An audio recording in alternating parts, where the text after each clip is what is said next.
और हमने एक बहुत क्रांतिकारी चीज का घोषणा करी करीब 8-10 दिन पहले, और वो है कि हम रोजगार की भी बात करते हैं, साथ में आपकी रोटी की भी बात करते हैं। जिस 5 किलो राशन की बात नरेंद्र मोदी करते हैं, वो खाद्य सुरक्षा अधिनियम जो कांग्रेस सरकार लाई उसके अंतर्गत मिल रहा है।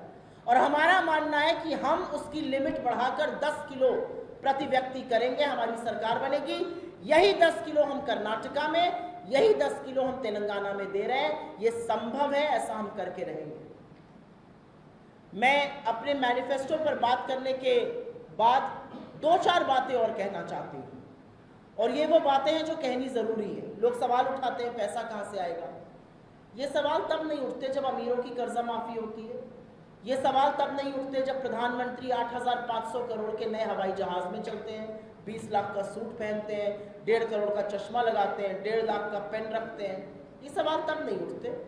ये सवाल अब उठते हैं जब गरीबों की, किसानों की, श्रमिकों की, महिलाओं की, रोजगार की बात करो तो पैसे का सवाल उठने लगता है। जैसे 16 लाख करोड़ माफ हुए थे, वैसे बहुत सारी चीजें हो सकती हैं। 48 लाख करोड़ भारतीय सरकार का बजट है, गवर्नमेंट ऑफ इंडिया का बजट है, उसमें ये सारे प्रोविजंस किए जा सकते हैं। कोई भी सरकार अगर सही नियत से और ईमानदारी से काम करना चाहे तो बहुत सारी चीजें कर सकती है। लेकिन इस चुनाव में हमने बड़ी रोचक चीजें भी देखी, और उसके बारे में मैं 2 मिनट जरूर बोलना चाहती हूँ। इस चुनाव का नैरेटिव, इस चुनाव में क्या हमें कहना है, इस चुनाव में हमने बाध्य कर दिया नरेंद्र मोदी को। वो मटन, मछली, मुर्गा याद आया। ये 48 पन्ने का डॉक्यूमेंट है की बातें कर भेजा कि किसानों की शहादत हो और आप आंखों पर पट्टी और मुंह में दही जमाए बैठे रहे। इसलिए भेजा कि आप चिलचिलाती धूप में मजदूरों को पैदल चलवा दीजिए। इसलिए भेजा कि एक दलित को यूपी में पीटा जाए क्योंकि वो अपनी मर्जी से वोट डाल रहा है, या एक आदिवासी के ऊपर आपका नेता पेशाब कर रहा है, इसलिए भेजा आपको। क्यों भेजा है आपको? असलियत यह है कि नरेंद्र मोदी अपनी आगामी हार देखकर बुरी तरह से बौखला गए हैं। उनकी मनोस्थिति पर बहुत चिंता का विषय है कि इतने ऊंचे पद पर बैठा हुआ व्यक्ति इस तरह की औनी पौनी बातें कर रहा है। और मुझे इसलिए भी चिंता है क्योंकि उनकी उम्र हो गई है। ये उम्र का तकाजा है या हार का डर है, मुझे नहीं पता, लेकिन मुझे बहुत चिंता है नरेंद्र मोदी जी के स्वास्थ्य की।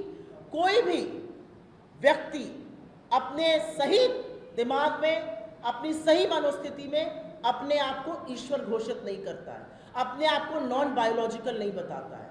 जो तरह के काम मोदी जी कर रहे हैं वो कहीं ना कहीं बड़ी चिंता और गहन चिंता का विषय है। लेकिन जैसा कि मैंने कहा, और मैं इस बात को दोहराना चाहती हूँ कि नरेंद्र मोदी जी 10 साल सत्ता चलाने के बाद, 10 साल के बाद मोदी जी नैरेटिव सेट नहीं कर पाए अपने उस मीडिया के दम पर। और मैं आप लोगों से भी थोड़ा कहना चाहती हूँ, जो मीडिया दिन भर उनका चरण वंदन करता है, दिन भर टीवी पर, रेडियो पर, अखबार में सिर्फ मोदी है, उसके बाद भी नरेंद्र मोदी जी नैरेटिव सेट नहीं कर पाए। अरे मोदी जी ने तो टीवी चैनल को, एक एक चैनल को उतने इंटरव्यू दे दिए जितने हम प्रवक्ता लोग दिन में साउंड बाइट नहीं देते। एक एक चैनल को 4-4, 5-5 इंटरव्यू दे रहे हैं, फिर भी नैरेटिव सेट नहीं कर पा रहे, क्योंकि नैरेटिव सेटिंग का काम इस बार राहुल गांधी ने किया।